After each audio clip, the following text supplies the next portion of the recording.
ಹುಟ್ಟುವ ಕಡೆಯೊಂದು ಫಲ ಕೊಡು ಕಡೆಯೊಂದು ಸಾಗರದಲ್ಲಿ ನದಿಗೆಂದು ಸಂಗಮವು ತೌರಿನ ಮನೆಯುವುದು ಗಂಡನ ಮನೆಯೊಂದು ಹೆಣ್ಣಿಗೆ ಇದೆಯೆಂದು ಜೀವನವು ತಂದೆಯು ತಾಯಿಯು ಅಣ್ಣನು ತಂಗಿಯು ಎಲ್ಲ ದೂರವು ಹೊಸ ಮನೆ ಹೊಸ ಜನ ಹೊಸ ಹೊಸ ಬಂಧವು ಅಲ್ಲೇ ಸಂತೋಷವು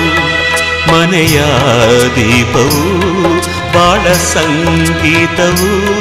ಮನ ಮೆಚ್ಚಿದ ಮಡದಿಯು ಸಿಕ್ಕಿದ ವೇಳೆ ಸ್ವರ್ಗ ಸಂಸಾರವು ಕನ್ನಡ ನಾಡಿನ ಜೀವನದಿ ಈ ಕಾವೇರಿ ಜೀವನದಿ ಈ ಕಾವೇರಿ ಅನ್ನವ ನೀಡುವ ದೇವನದಿ ಈ